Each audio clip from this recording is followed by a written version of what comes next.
तो फ्रेंड्स सुभद्रा योजना रे अप्लाई करने आरंभ हो सारा आप्लिकेसन फॉर्म।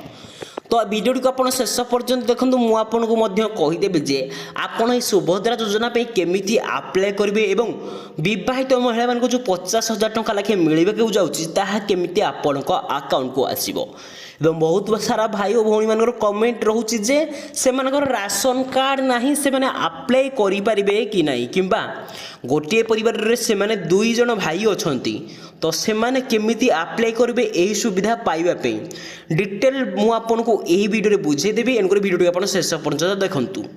तो दर्शक बंधु प्रथम कथा रहा जे मुझे कही जे यही योजना अप्लाई करने आपको कौन कौन डॉक्यूमेंट आवश्यक।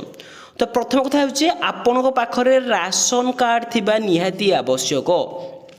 राशन कार्ड ता सहित आधार कार्ड कहीं आधार कार्ड रे आपन जो एरिया रोचंदी ना से एरिया सर्टिफिकेट आपन पाई परबे। या पर आसला बैंक अकाउंट जोठी कि आपनकर पैसाटी आसीबो।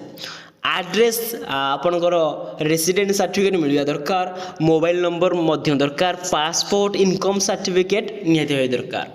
तो कथा होची जे गोटे परिवार रे जदी 2 भाई अछन से माने केमिति पाइबे जदी से माने गोटे घर रहिले भी से माने दीटा कौन अच्छी ना राशन कार्ड अच्छी अलग अलग अच्छी गवर्नमेंट जानी जे ये 2 जन अलग अलग घर रोचंती तो सही पक्षरे 2 भाई अप्लाई करेंगे 2 भाई पत्नी अप्लाई करेंगे यही सुभद्रा योजना पाई। कारण सुभद्रा योजनाटी परिवार जन को मिल जदि परिवार गोटे राशन कार्ड रे समस्त ना अच्छी तो सेमती मिल ना।